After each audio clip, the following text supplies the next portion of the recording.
ஆண்களாக இருக்கட்டும் பெண்களாக இருக்கட்டும் யாராக இருந்தாலும் சரி, தன்னுடைய வாழ்க்கையில் அவர்களுடைய கற்பை எப்படி பேணணும், அவர்களினுடைய வாலிபத்தை அவர்கள் எப்படி கழிக்கணும் அப்படின்றத பற்றியெல்லாம் நம்முடைய மார்க்கம் எந்த அளவுக்கு பெரிய அளவில் வலியுறுத்தி இருக்கிறது என்பது உங்களுக்கு தெரியுமா? வாலிபர்களுக்கு இருக்கக்கூடிய அந்தஸ்து என்ன, அவர்களுடைய சிறப்பு என்ன, அவர்களுக்கு இருக்கக்கூடிய சோதனைகள் என்ன என்பதை இன்ஷா அல்லாஹ் பார்ப்போம். அஸ்ஸலாமு அலைக்கும் வரஹ்மத்துல்லாஹி வபரகாத்துஹு. நம்மளுடைய வாழ்க்கை முறைகளில் பார்த்தீங்கன்னா எல்லாமே வந்துட்டு அப்டேட்டட். அந்த காலத்துக்கும் இந்த காலத்துக்கும் எல்லாமே அப்டேட் ஆகிடுச்சு. நம்ம பேசுகிற பேச்சிலிருந்து, நம்ம பண்ணக்கூடிய செயலிருந்து, நம்மளுடைய அதாவது நம்ம வாழ்க்கையில் நடக்கக்கூடிய ஏதோ ஒரு ஃபங்க்ஷனாக இருக்கட்டும், எல்லாமே அப்டேட் ஆகிடுச்சு.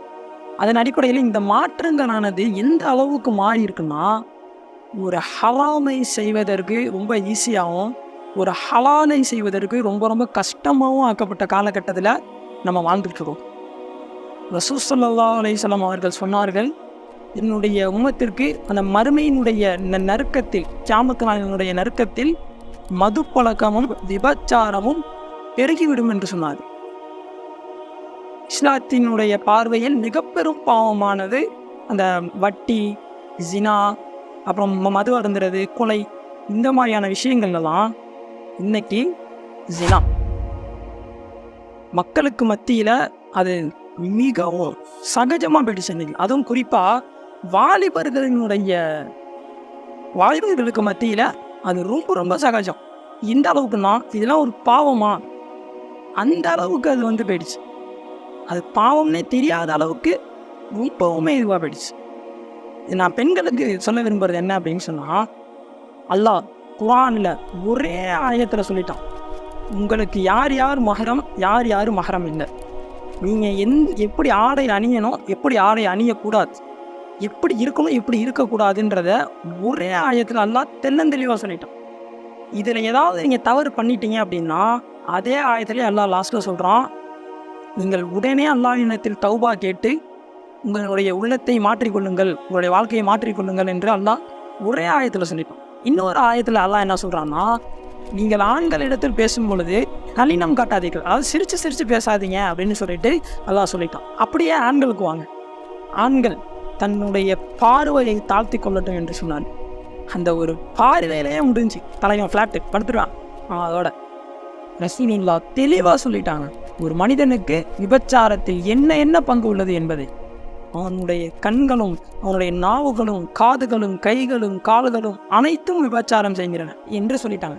எப்படி ஒரு பாவமான செயலை நோக்கி நம்ம நடந்து போகிறோம் அப்படின்னா அவன் காலன்றதை விபச்சாரம் செய்யும். தன்னுடைய கை பண்ணக்கூடாத ஒரு விஷயத்தை பண்ணும்போது அதுவும் விபச்சாரம். தன்னுடைய கண், மச்சான் இங்கே பாரு, உனக்கு வந்து ஷூஸ் காஃப் அங்கே பாரு தலைவா, அதெல்லாம் தேவையா? ஒரு கண் அவன் பார்க்கக்கூடாததை பார்க்கறான்னா அதுவும் விபச்சாரத்தில் தான் சேரும். நான் பெண்களை ஏன் நான் இந்த அளவுக்கு நான் சொல்கிறேன்னா, நபி யூசுப் அலைஹிஸ்ஸலாம் யாரால் சோதிக்கப்பட்டார்கள்? ஒரு பெண்ணால். அதெல்லாம் விடுங்க, ஒரு கொலை, முதல் கொலை யாரால் நடந்தது? ஆதம் அலைஹிஸ்ஸலாம் காலகட்டத்தில் ஒரு பெண்ணால் தான் நடந்தது. அந்த கொலை போன்றது இன்னைக்கு நேற்று வந்தது இல்லை, ஆரம்ப காலகட்டத்திலேருந்தே அப்பையிலிருந்தே உள்ளது தான். இதனால் நான் வந்து பெண்களை வந்துட்டு நான் இழிவாக பேசலை. பெண்களுக்கென்று இஸ்லாத்தில் மிக பெரும் கண்ணியம் உண்டு.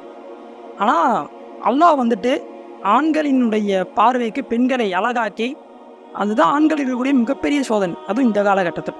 எனவே இந்த வாலிப வயசு இருக்குது பார்த்தீங்களா, இதில் தான் மிக பெரும் தப்பே நடக்குது.